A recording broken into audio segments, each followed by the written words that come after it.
I'm Nate, and welcome to the Fright Flicks channel review of Walking Dead, the hardcore review of Walking Dead for Season 6, Episode 3. This episode is entitled Thank You, and this season has been amazing so far. Has this episode stack up? Well, we'll get to that in a second. My name's Nate. You can find me on Twitter and Facebook. I'm at NateFlix. Also, of course, at Frightflix, and I am joined tonight by my lovely wife and co-star in Murder Clowns: A Family Portrait, Jamie. Hi, I'm Jamie. You can find me on Twitter at WifeyKnifey. And I'd like to say today is our second wedding anniversary. So. We celebrated our second wedding anniversary by sitting on the couch and watching the new episode of Walking Dead. Yes. Bittersweet, because I have to say it was a great episode. It was very powerful, but it would appear that Glenn is dead. R.I.P. Glenn. This is blowing up all over social media. This guy has been, depending on how you count it, he's either been in the show since episode 2, but his voice was in episode 1. Yes. So, in some form, he's been with the show since the pilot. Glenn is one of the last of the OGs. That is true. That is true. Aside from Rick and Carl.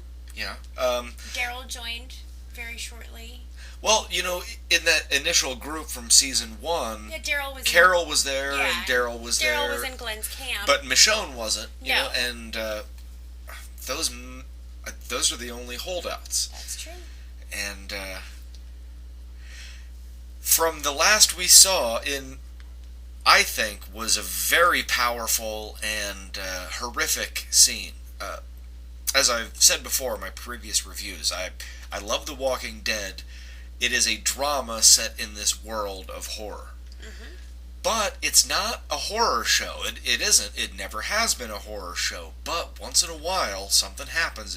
It's really intense and pretty scary. And when Glenn and Nicholas were standing on top of that dumpster, surrounded by zombies on all sides, like a sea of evil, basically, and they were there, and in the middle of the scene, what I was thinking to myself was, there's no way out. Oh no, you said that out loud.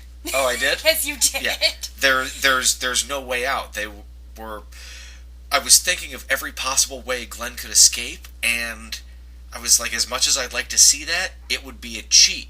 They were literally painted into a corner. If paint was zombies. Because of Nicholas's dumbassery. I'm sorry, but I did not trust that guy. No. Glenn has always been a very decent person. I think he was trying to give him another chance. I think Glenn has always presented himself as that person who believes everyone can be redeemed, everyone can have a purpose. And as he quoted his dearly departed father-in-law, everyone's got a job to do. And I really think he tried to give Nicholas a job, so to speak. He did. And give him an opportunity. Now, but Nicholas didn't know what he was doing, and I think that he just was running, half-cocked into this situation where they ended up surrounded by walkers on all sides, and then... But in his defense, he failed, and he got Glenn killed. Or not. But he tried his best. Like, it's not like he pussed out on Glenn. No. Or that he turned on him. He tried. He was just, as keeps happening with this show, you want to believe the best, but really it usually comes back to whatever Rick said is right. And Rick is like, these Alexandrians, they're weak and they're worthless. Soft. You should leave them behind. Rick specifically told Glenn and Michonne, if they start slowing you down, leave them behind. Glenn didn't do it, and it got him killed. And yeah, Nicholas was an idiot, but Glenn got himself killed. He didn't listen to Rick. But, okay, so what were you going to say about possibly Glenn isn't dead? I have been doing some digging on social media, and there are a lot of fan theories floating around. And again, I don't take credit for any of these. I'm sort of just distilling what I'm reading and stacking it up against what I know about the show.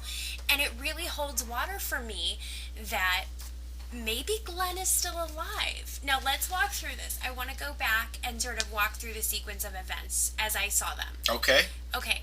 Nicholas looks at Glenn, says thank you, puts the gun to his head, pulls the trigger. At that moment, Glenn screams. He's shocked. It was not what any of us were expecting, I don't think. He falls into the herd.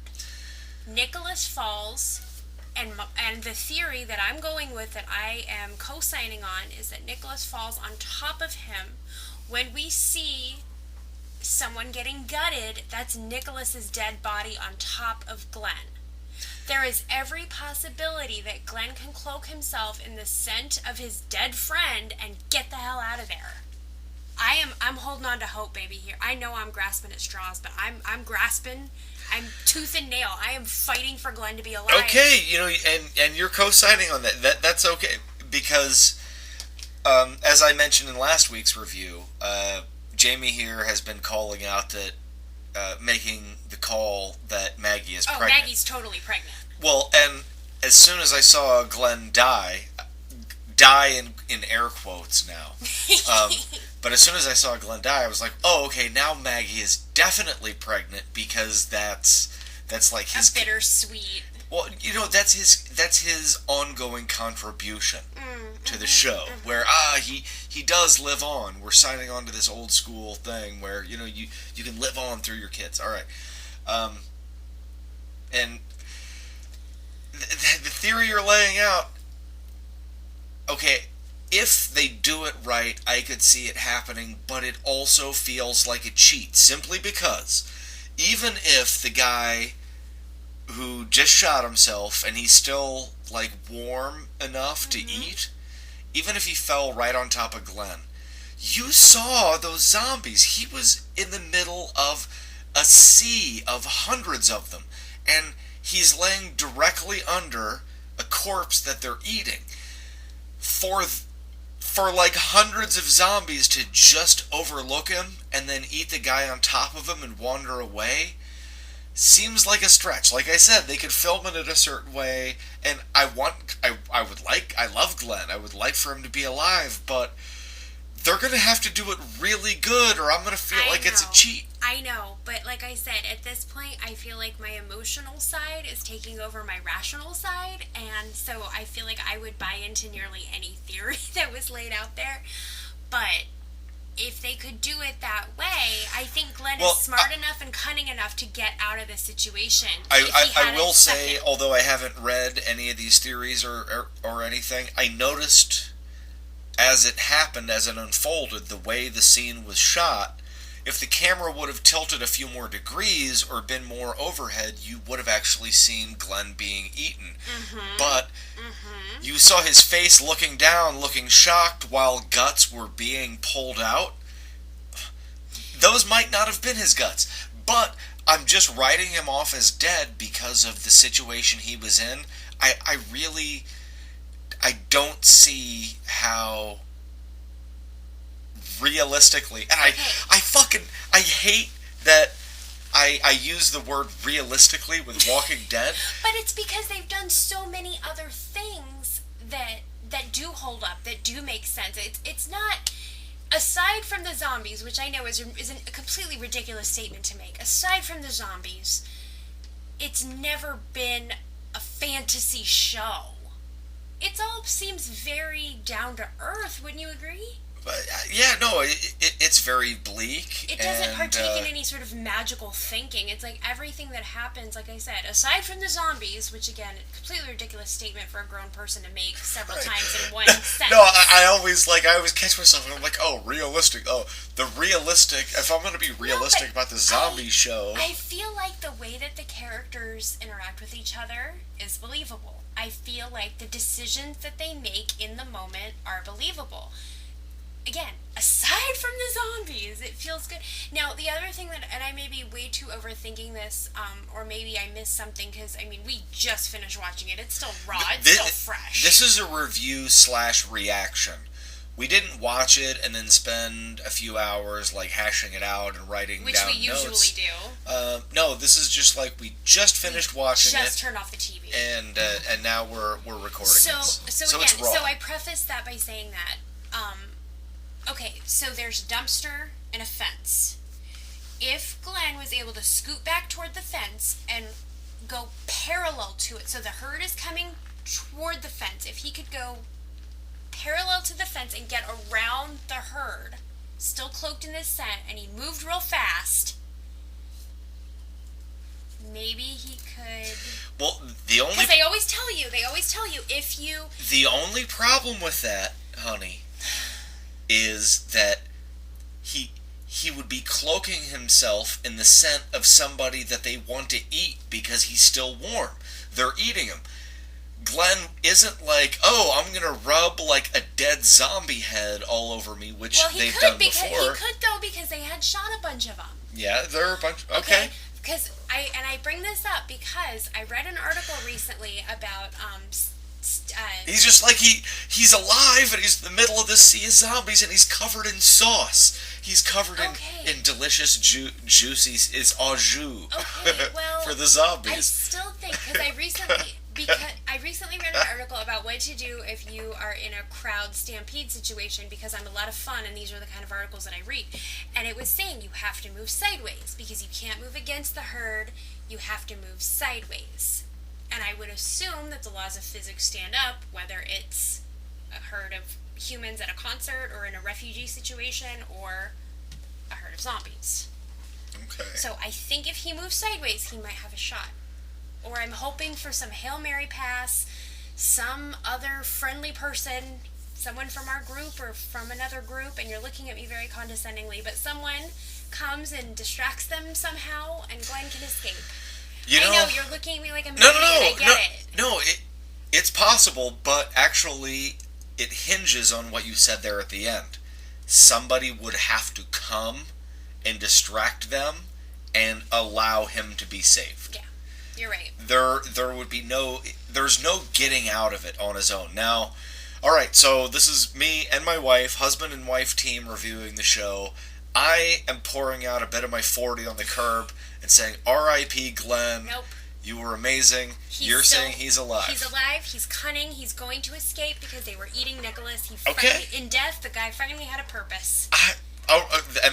So next week we'll be able to touch base on this, or maybe not, because I'll actually get into this later. I have a theory on maybe where this day/season is going, but we'll get to that in a little bit. We wanted to start by talking about Glenn. We had to start with Glenn. We couldn't have just sat on that for the whole time. All right, so let's reset and get back to the beginning. Walking Dead, Season 6, Episode 3, titled Thank You, was written by Angela Kang, who has written or co-written several episodes of the last couple of seasons of this show, which, if anybody hasn't listened to my previous reviews, Season 4 and 5 were the best seasons of this show, and Season 6 seems to be like the show hit its stride, and it's still in its stride. Oh, 100%. 100%. By 6 seasons, you would think a show that on paper maybe doesn't have the deepest premise in the world would maybe start to feel stale or boring, or that they're sort of traipsing around the same territory, but it just seems to get better. This season in particular, they're going for broke with these huge, sweeping shots of just hordes of zombies and vast... The show hitting its stride, as I said, sort of also came hand in hand with a guy named Scott Gimple becoming the showrunner. Mm-hmm. And this is a guy that has written a lot of my favorite episodes, and Angela Kang, sister of Bethany Kodos, fun fact. Shout out for you Simpsons fans. She's co-written a couple of my all-time favorite episodes with Scott Gimple, so she's, I guess, part of the steady, really good writers crew that they have. Mm-hmm. And it was directed by a guy named Michael Slovis, who's directed a few other episodes of this show, but I did a little quick check on his name. He directed 4 and was cinematographer for 30 episodes of Breaking Bad. Oh. So Another favorite around here. Yeah, so, and this episode, it had some downtime, but I thought it was really good in generating tension and really building that, sustaining that suspense. Well, that's why. This is a guy that was cinematographer for Ozymandias, the most intense episode of Breaking Bad ever. I still don't believe I've emotionally recovered from that. Right. Also, this guy worked, fun fact, he was before he was a cinematographer, he was a DP, a director of photography, for Fringe. Another favorite. So he's golden, basically. What you're telling me is his resume is just stellar. I'm saying this is like one of my new favorite dudes. So great pedigree, everybody working behind the scenes on this episode, and it shows. Yeah, and we did focus on Glenn, but a lot really happened in this episode beyond Glenn having his guts ripped out or not having his guts ripped out, depending on how you fall in the argument. I appreciate the nod to the other side. I can't say you're wrong because it hasn't been shown conclusively. Like I said, I'm assuming my read on it is that he can't possibly be alive, but I can't say that you're wrong. And I can see how, just not even given what we know, the concrete facts, there were a couple of sort of storytelling cues that were used. For example, when Glenn is talking to Rick on the walkie, and he says something to the effect of, like, farewell, dumbass, and that was one of the first things. Right. The very first time, as you mentioned, we ever knew Glenn, met Glenn, it was his voice over the walkie calling Rick a dumbass inside the tank in Atlanta. And so that, as soon as that happened, I looked at you. Do you remember I looked at you and I said, this doesn't feel good for Glenn. And then the other thing... she called it. As soon as that line of dialogue dropped, she basically was like, Glenn is a goner. And I didn't want to believe it. I still don't want to believe it, clearly. I know, because you're backtracking like a mofo. I'm scrounging social media for fan theories. But the other incident was, as I mentioned earlier, he quoted his dearly departed, sweet, wonderful father-in-law, Herschel, when he says, we've all got jobs to do. And I feel like he did a noble thing. I feel like he did a Herschel-esque thing. Which may have ultimately led to his demise, but I think that Glenn knows in his heart he did the right thing, and we got a glimpse of the pocket watch as well, which I feel like was very telling. Yeah. But Glenn was actually, he looms large because of his possible death, but he was really a very small part of this episode. Mm-hmm. There was a lot of Rick in this episode. Rick running. He was channeling Mel Gibson from Lethal Weapon 1. I don't have a car, so, in Lethal Weapon 1, he chases a car on foot. Yeah. And he's just, ass to elbows. He's just going for it. And that's Rick. Rick is trying to outrun the herd, which is pretty easy. So I guess he's trying to outrun the herd and get as much of a lead as he can on it. I mean, and then when we take a step back and we really look at this season, Rick has no idea right now that the Wolves raided Alexandria. No. He's hearing these gunshots and these sounds. He can speculate. He has no idea what's waiting for him at home. He has no idea what his home folks are going through. No. That's a great point, because at the beginning of this episode, no, he doesn't. By the end of this episode, yes, he does. Okay, yeah. And actually, he's put it together. It is... After Glenn's demise, we have... Possible demise. The final segment is Rick in this RV. Uh-huh. Where he's trying to raise Glenn. He's trying to raise Daryl. He talks to Daryl. But that was the scariest to me, that was just such a sad, empty moment when he's on the walkie and he's trying to get anyone and nobody replies. And you've got to just feel the despair, but then finally Daryl does come through. This is what makes it an amazing Rick moment, and also very telling based on, what we were saying before, is... So he's there in the RV, he hears all the gunshots, he knows they're coming from Alexandria, he makes the call, he says it out loud, they can handle it. He says, that's his specific quote, they can handle it, they have to. So he doesn't know that it's the wolves, but he knows that something happened with the horn, there was a bunch of gunfire, and he just says, well, you know what?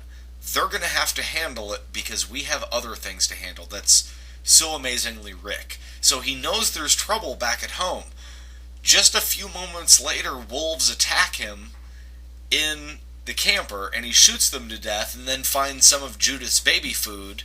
So in the pocket of the guy he killed, and so he's piecing it together. He knows. I mean, Rick's now he knows. Oh, there was gunshots a few minutes ago, and now I've just killed some dudes that have baby food from Judith. So he's a smart guy. He's figured out something's going on. Of course, he's pieced it together. Of right. course. And then, as he's in the camper and he's just killed these guys, he spots.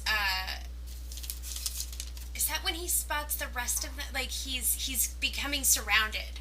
Yes. Well, right after that, he looks out and there are hundreds of walkers coming out in the overhead shot, just like on all sides of the RV. It's not that they're necessarily close. And this is important. It's a small detail.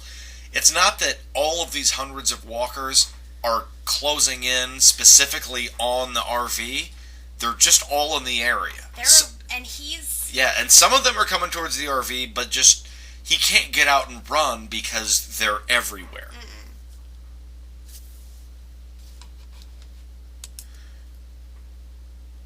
And I just wanted to touch real quick. You said it was because of the machete. Rick has obviously got a wound on his hand. Yes, which is scary. And if I'm an idiot, because this is a reaction review, I haven't gone back and watched it a second time, maybe they made it obvious how he hurt his hand.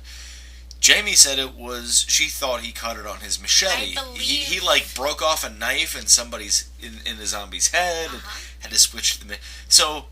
I believe he... Definitely it's possible. I believe he got nicked by the machete, and again, that may just be my willfully being ignorant to him getting scratched or bit.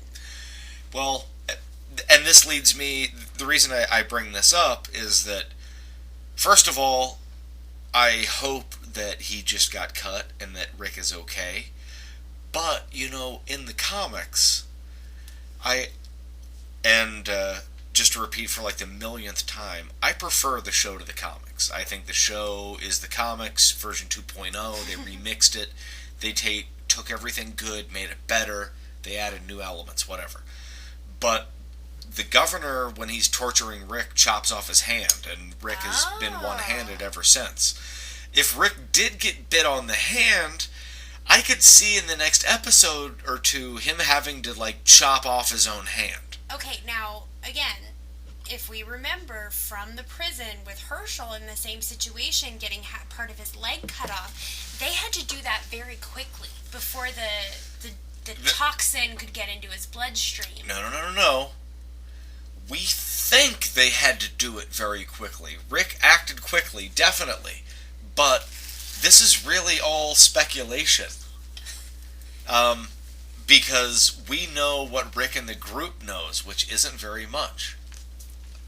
It's so unfair. That's so unfair. I'm so hot, babe. So in any event, the whole reason I brought this up was to just put out there that I could see in the next few episodes Rick Grimes having to lose a hand. And I totally take into consideration what happened with Herschel. But if he had to chop off his hand, if he got bit within a few hours, they could make that work. It wouldn't feel like a cheat to me. No, I agree. I just think that they would need to do it sooner rather than later, and... Well, you know, but this also, at the very tail end of this review, which is going long, but it has to go long. There's so much to discuss. There's so much to say about this episode, and every episode this season, is that I'm working on this theory where this season is going to be summed up as Rick Grimes and the terrible, horrible, no good, very bad day. Yeah, Nate dropped this kind of truth bomb on me earlier during the episode. He looks at me shortly into the episode after the opening sequence, and he says, "Honey, this is still the same day." He said, it's not even been a whole day yet. It's not even dusk. It's not even dusk. It's 1 day. I haven't been tracking the sun in the sky because... Well, why not? Because I'm not OCD like Mike. Mike Sprague, who is our co-reviewer here. We love you, but you're crazy. Yeah, he would track the sun in the sky and say, well, I think that it's 1:30. I don't know when it is, but I know that at the beginning of the first episode, those zombies just broke out and they started their plan, and a few hours tops have elapsed. Maybe as few as 2 to 3 hours have elapsed. So this led me to believe that I'm making the call here. I'm going to go ahead and make the official prediction that the first half of this season is going to be 1 day. Well, damn, if you're going to pick a day to base your season in, yeah. They picked a good one. There's just so much going on. The way Walking Dead is structured, fans already know this. A season has 16 episodes, but it's broken up half and half. There are 8 episodes, and then you take a break 2 or 3 months, come back, another 8 episodes. Since Scott Gimple has been running the show, episode 1, episode 8, and then episode 9 and episode 16 of every season are bananas. Yes. It may be one season, but it feels like 2. It feels like 2 smaller seasons. So I could see this season, this first 8 episodes, all just taking place over the course of this 1 day, and then probably night as well. So at the end of episode 8, or in episode 7 or 8, maybe Rick chops off his hand there, or get somebody to do it for him. I don't know. Michonne would do that. Michonne would absolutely do that. Without thinking about it. And she would know that it was for the greater good. Before we just ramble on about this topic, since we brought up Michonne, there was a lot more Michonne in this episode than Glenn. We focused real heavy on Glenn for a while because he died. There was a lot more Michonne in this episode. And I love what they're doing with Michonne is they're showing her as a pragmatic, strong leader, but they're still showing that she has a great, big, huge heart and really does have a lot of empathy for people and does care about them. I do think that it bothers her to have to tell people these lies. Like, she lied to that guy when she said, you're going home. Like, straight up. She knew he wasn't going to make it. I disagree. I believe that with her character, Michonne being Michonne, at that point, she believed she could get these people home. Right, but even she wasn't lying to him. She was, I guess optimism is lying to yourself. No. But she was being optimistic, like, I can do this. I'm not saying that she didn't think she could do it. I'm saying she knew that Homeboy was bitten. He didn't have a snowball's chance in hell. Oh, and, I'm glad you said that. About halfway through this episode, after this guy got bitten, he got bit on the back. Yeah. Michonne checks him out, and he's like, well, how does it look? And she says, well, about like you'd expect. Which is the most diplomatic answer ever. And it was right then when it occurred to me, and I said to you, was that the Alexandrians don't know. This guy that got bit, I don't think he knows that he's dead. Right. He doesn't.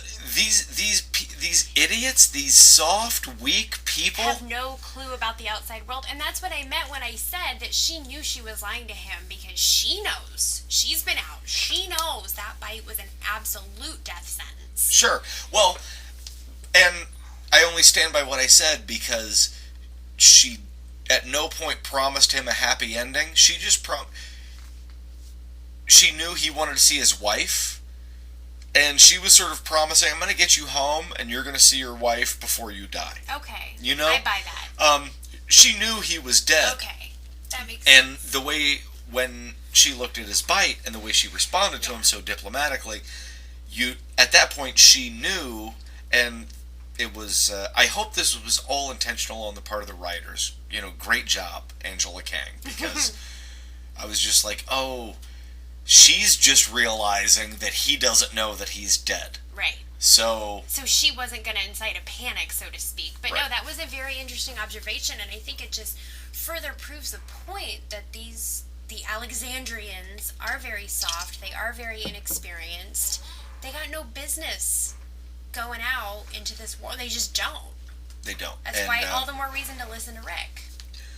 But she never gave up. There were 2 of her group that were wounded and weak, and Rick told her and Glenn, hey, if they're slowing you down, leave them behind. I hope this doesn't mean that Michonne is going to die as well, because she's not listening to Rick either. No. And I understand why. That's part of what makes her character great. She's loyal to Rick. She's not blindly going to do every single thing that he says, because she's her own person. But just like with Glenn, if she would just blindly do whatever Rick says, her chances for survival are going to go up. Indeed. You know, it is the Rick-tatorship. Oh, I just can't get enough of that. No, it's awesome. All right, so we're about to take this home, but just a couple of minor things to shout out. A guy named Bear McCreary has done the music, been in charge of the music for Walking Dead since the beginning. The music for the show has always been good. This season, in this episode in particular, the music really added another dimension. It made everything pop a lot more. There was a lot more suspense, and I was noticing how great the music was, so that was good. And also, I think Jamie and I both agree that we're both starting to dig on this new guy, Heath. Heath has really, he's proven himself. He's not as infantile and, dependent as some of his other Alexandriites. And that's because, as he said, he has been making runs since the beginning. Right. So, A, he could not have done that if he didn't have some wit and some strength about him. B, he's seen the outside. He has more of an idea of what's out there, what he's exposed to. But Michonne giving him the business in the pet shop was probably one of my favorite scenes. Yeah. She in one speech, she motivated him and also, busted him down. And as I told Nate, I wish that I could have Michonne whisper, shout, pep talks at me on a regular basis, because I feel like, again, she can both build you up and tear you down in exactly the way you need to be, and I feel like Heath could really become a key player and an ally on this team.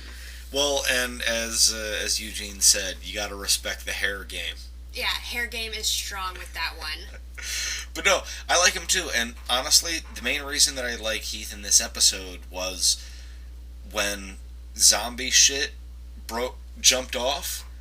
He was right beside Glenn. He just ran out and started stabbing zombies in the head. This is a show where whatever your character is, or whatever you look like, or anything like that, doesn't really matter as much as what you do to survive. That's right. And what do you do when the shit hits the fan? And of anybody that we've met in Alexandria, Heath is the one that seems like he could survive. He's doing things. He is. He seems like he definitely needs more time under his belt. He needs to get, because you can tell there were a few quiet moments where he was reflecting on this, and he's not comfortable. He's never dealt with anybody like the governor. No, he's not acclimated to this world yet, but I feel like that's just the difference between being an adult and being a teenager. He's sort of like an adolescent in this world, whereas Rick and co.